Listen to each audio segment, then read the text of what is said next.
Hi, in this video I will show you how to use Apps Edge on your Samsung Galaxy Note 10 or Samsung Galaxy Note 10 Plus. Apps Edge gives you quick access to the applications you use most. First of all, swipe the Edge panel towards the center of the screen. Tap an app to open it. If you want to add an app, tap one of the plus icons and tap an app to add it.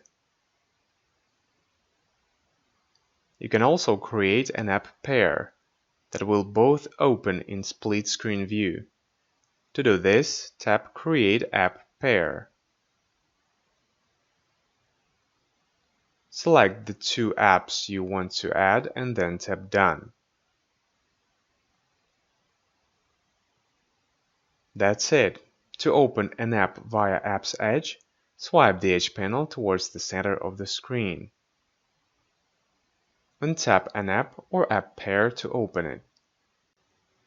I hope this video was helpful. If it was, don't forget to hit the like button. I would really appreciate it.